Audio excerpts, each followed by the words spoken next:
Hello. It's been a while since I've talked to the camera, but I decided to come back today because I have not uploaded in 2 months, and today seemed right. There's a lot that's happened. For starters, there's been my job. I think I talked about my jobs last time, but I've been working now. I'm also studying, and studies haven't been great, but work's been great, so that's something. Two, I've changed a lot. My hair looks better now. I've been working out, and overall, I've been doing better, but mentally, I don't know where I've been. I believe I've used things to make my mental different, which is both the worst thing and also something good. I unfortunately got into an addiction of, I'm not so proud to say this, but I got addicted to smoking. It was a very long addiction. It was a hard battle, but I have gotten through it, and I'm happy I did. Exactly 2 months ago, my best friend almost died, and I made a video on that, but never really published it for long. It was there for a few days, and then I unlisted it because it was embarrassing. After this video's up, it's probably going to be up as well, so if you want to see me crying 2 months ago, you can always go see that. But ever since that day, I've changed heavily. I want to talk about my addiction, and I want to talk about addiction to everyone else, and to anyone else who is smoking or in any addiction, whether that be drinking or smoking. I want to start off by saying it's a really hard thing to get through. It's not easy. If I'm being honest, I had a rough 2 months. When I first got into it, I never thought it would be that bad. I thought, oh, it's just a small addiction, I can get over it. But no, it's not easy. It's really difficult. And I'm glad I'm quitting. I'm glad I've quit today, especially. And if I'm being honest to you, I understand the smoker's perspective. Before I started, I used to always look down upon these people. I used to think, oh, you need to get a cigarette to feel better, but no, it's much more deeper sometimes. You can't judge a person by them. There's probably reasons why, and the reason why I personally started smoking was because I was scared my best friend would die, and I was scared that would be my last moment with him, and that's why I chose to smoke. Do I regret it? Sometimes, yes, but do I also not regret it, and I'm happy I made these decisions? Yes, because the path to quitting is something. I also want to talk about how I've met a lot of people through this one cigarette. I've met people who blame the first person who got into it. I've met people who hate the person that got them into it. But if I'm being honest to you, you can't really hate them, right? Because the addiction always starts somewhere. It starts with somebody, but the addiction ends not with them, but it ends with you. Once you get hooked, you can't blame them, because now if you decide to buy it yourself, you decide to light it yourself, you decide to keep going, that no longer lingers on them, it lingers on you.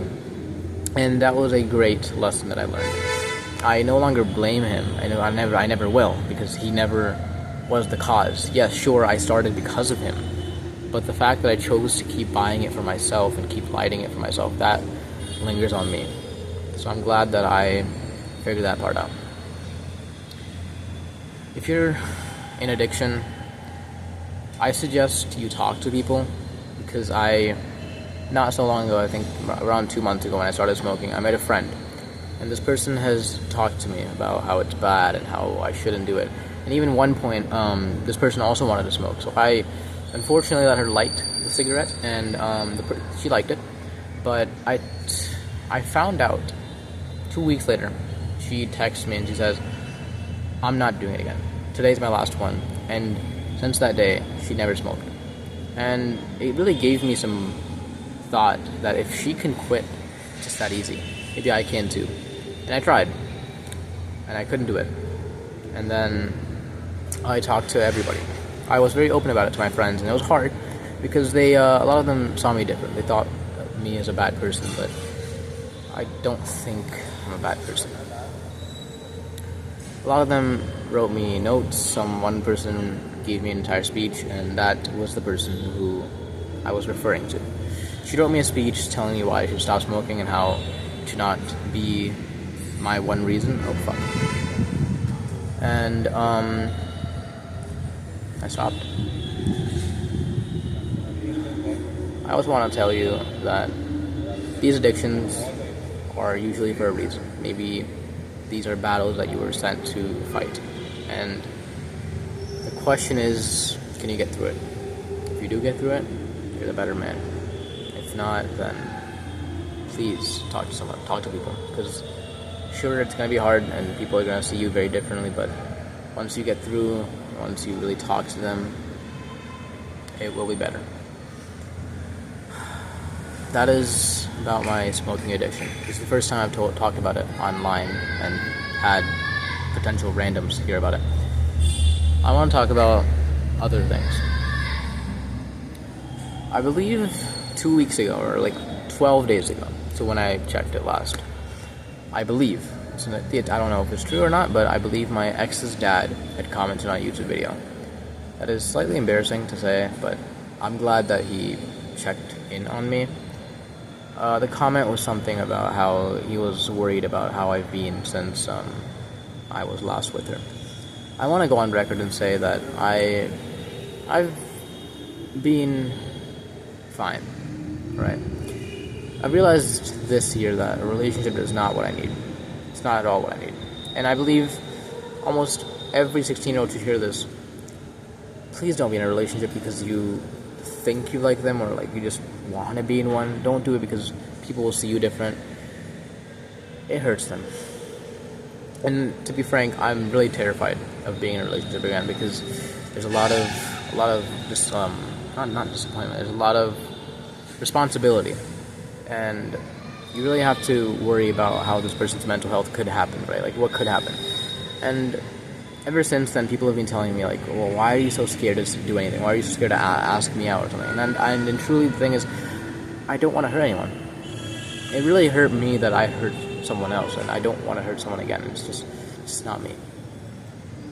And that goes for anyone who wants to be in a relationship. Just please know that things can go south, and not everything is sunshine and rainbows. You really have to have responsibility. You have to be a mature person. You have to be ready for yourself. And I was not ready at the time. I don't think I'll be ready anytime soon, and I don't think I'll be getting into a relationship for a few years. I also met a lot of people. I started meeting people who were taking bad stuff. I met people who were great. I made amazing friends, and I've been very social now. But I also want to say that I have felt the most alone in my life the past few months. My relationship with my parents and my family has been really bad, but it's been getting better. And honestly, I find myself leaving my house to feel comfort. And that is hard. But in the loneliness, I've found happiness, right? I've found people who I could really call family sometimes. I found people who change my mood in just minutes, and that's great. But I also want to say to the people who are lonely and who really don't have anyone to talk to, please go out and talk to someone, because about 5 to 6 months ago, I met a depressed guy at a park. That video's up, by the way. I think that's it's a really good video. I'll probably put on the end of this video, but please check that video out. In that video, I don't think I disclosed this, but after I finished recording, I went outside and the same park, and I saw a man sitting alone. His eyes were closed. He was slunched. He was very, very pale. I could tell he was not having the best day, and I decided to go up to him and talk to him. That conversation led to how he told me how his wife, or his ex-wife, had basically married him for 10 days and divorced him after 10 days. There was no cause of divorce. He never hurt her. He never physically abused her. He never did anything. They never had enough time to even get to know each other. It was an arranged marriage. And he realized that he was cheated with. This family had used this man's wealth to take 50% after 10 days. It's a very hard story for me to hear because I was terrified of the thought that a person could do this to someone else. And this man, I spoke to him for a long time. I spoke to him for 2 hours. I just kept telling him how shit gets bad and you kind of got to get over it. And I never realized that I was helping him. I didn't feel like I was helping him. I just wanted to talk to someone because I saw he was in need of someone to talk to, and he got that. Fast forward last week, I met the man again. I was at the same park, and I had a very bad day at home. I left my place, I went to the park, and I was, once again, I hate saying this on record, but I cried for an hour straight. After I cried, I decided to call him because I was reminded of him at the same time, and he picked up immediately. He picked up, he's like, oh, he remembered me, he's like, oh, how have you been? And he told me he'll come to the park in just 10 minutes. In exactly 10 minutes, he came to the park. He greeted me, and he was very different from when I last saw him. Exactly 6 months ago, he looked like he was on the verge of death. Last week, he's been the happiest I've seen him. Oh my god. I'm not editing that part out. The wind. He told me a lot of things. He first told me that he'd wish well for me and hope that my situation gets good, which I'm very thankful for. And then he told me how my words on that day affected him. He told me that that was gonna be his last day, the day I talked to him. But after I did talk to him, he had the motivation to go for one more week. In that 1 week, a lot of things changed. The case came on his side. He started getting a better work-life schedule. People around him started thanking him, and he felt better. And he told me that if not for me, I don't think he would be there, and I don't know truly what he means, but the point of the story is, please talk to people around you, and it doesn't even have to be family or friends or whatever. Just go around, because you will see 100 people that are not having a good day. Compliment their outfit, tell them they look good, tell them they have a good smile. Just put a smile on people's faces, put as many smiles, because one smile, one laugh, one hug, one text can really change a man's life. Or, fuck, that's a bad speech. Change a human's life. There's a lot more that I have on my mind, but I don't want to bore you guys. I'm pretty sure no one watches these videos, but just wanted to get out there again. I will be maybe uploading again, documenting my journey on quitting and journey overall. Whoever is watching this, thank you for watching till the end. Hope your life's good. If not, please comment or talk to your friends, talk to anybody, talk to your family if you can. And until next time, I'll see you guys.